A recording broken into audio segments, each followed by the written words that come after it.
fight. This is a last-minute fight that they put on there due to the situation that happened last week with Kevin Holland versus Trevin Giles, and Trevin Giles passing out before being able to walk out to the fight. They rescheduled Kevin Holland for this week. So part of the reason they're not giving their fighters, like I know a lot of people were upset about this, the UFC is not paying all their fighters all their money. Dana White said we're giving them some money. But he's trying to rebook these guys to get them their fights anyway. So, if they're going to rebook a guy a week or two later, I'm okay with them not giving him the full money. But if they're going to say, hey, you missed the fight, you're going to have to wait 8 weeks, 2 months to fight again. Right. Pay them all their money. But like in Kevin Holland's instance, Kevin Holland just got extra money he wasn't planning on making in the first place, because he didn't get that fight, but he got paid a little bit for it. Yeah. And now he's got this one. So, if I'm Kevin Holland, I might have been upset about that, but you know what? I'm happy that I get another opportunity to come out and compete and make even more money that I wouldn't have had before. Still have a chance at the bonus, so. Still have a chance at the bonus. So right now, let's jump into it real quick with Kevin Holland versus Joaquin Buckley. So Kevin Holland, he's an American. He's 17-5. He's 27 years old. And he's 6 feet 3 inches tall, and he's going against Joaquin Buckley, who's also an American.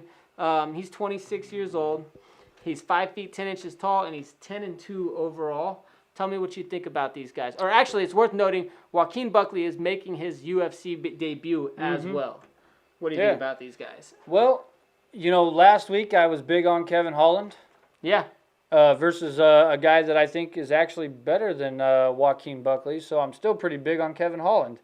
We talked about that Kevin Holland's pretty well-rounded, has good grappling, good stand-up. He seems to be just about good everywhere, He has that Kung Fu black belt, and he's adapted it to MMA pretty well, And he was the BJJ brown belt under Travis Lutter that we mentioned before as well.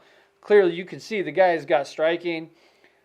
He's transitioned it well to MMA. Wushu, Kung Fu doesn't necessarily transition well to street fights, other things, kind of MMA, especially when you got other really well-trained strikers. Yeah. But he's done a pretty good job transitioning that and making it more applicable to his trade. His BJJ brown belt under Travis Lutter, and he's shown that he's comfortable on the ground. He's comfortable on the feet. So he's comfortable just about everywhere. Then you get in with Joaquin, man. Buckley is a boxer, dude. He's a big, strong boxer, too. Yeah. Well, and so, he's knocked out a lot of people.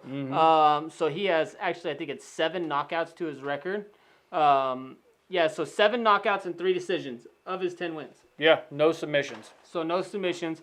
He doesn't want to go to the ground. He wants to stand and bang. It's also worth noting, though, he just fought. So he just fought in LFA on the 31st. Yeah, July 31st. So you're looking at, including today, you're looking at 4 days ago. Yeah. So he's in shape. He was able to get a good, quick win. In the second round, he knocked the guy out with punches. Surprise, surprise, like we were talking about with the boxing there. He's out here ready to go. So you have to take into consideration the fact that he is getting the full camp as well, whereas Kevin Holland is coming off of a full camp as well for the most part. I think he had 2 weeks or something like that, maybe a little bit longer for the last one. But he didn't, he had as much of a camp as you're going to get during this time right now for UFC and COVID times. So both guys should be in shape. It'll be interesting to see what happened, though. What did Joaquin do after his fight? Was he taking a break for a week? Did he go out and party for a little bit and, get this call and was like, oh, yeah, I'm ready to go. Because, if you decide that, hey, I won, I'm going to go ahead and get some drinks and take a few days off, which is what a lot of fighters do, right? It goes to vacation time right after a fight camp. He might not be feeling as good with his body right now. We'll see. But if he didn't, he's ready to go. Yeah, and then, Holland was training for another striker in Giles. Yes. But Giles is a much different striker. He's taller, rangier, lankier, throws a lot more kicks versus you have Buckley, who is pretty much purely a boxer. Yeah. He'll throw an occasional kick. He'll mix it in every now and then to kind of just throw you off or whatever. But he's a boxer, dude, and he's looking to knock you out with those hands. Yeah. But if you go in, he is prone to being taken down. If you watch the Logan Storley fight, Logan Storley was able to get in there, take him down, and control him for the better part of 3 rounds. That was the one at Bellator? Yeah, it was a Bellator fight. Yeah, yeah. So, I mean, for me, he's a boxer he's kind of got okay defense, but I think most of his defense on the ground is his strength because he is so strong. So he's just trying to just manhandle his way to defense, which eventually costs him some energy and stuff like that. And I think that Kevin Holland, he's got some good takedowns. He's a BJJ brown belt. I don't know that he wants to stand and trade with this guy, even though he's a kung fu guy. Kung fu versus boxing, we've seen that before. Well, it's the option, the ability to change it up and mix it around. Yeah, we know kung fu ain't gonna work against Western boxing. It doesn't happen. That's what I mean. We've seen it before. But Kevin Holland's striking style it doesn't really look kung fu. It's not kung fu. It looks more karate-ish, to be honest. It's funny to see kung fu on there. Like it's actually helping him out. I don't think that it's doing anything for him, but it just helps build that resume. Hey, I'm a kung fu guy too.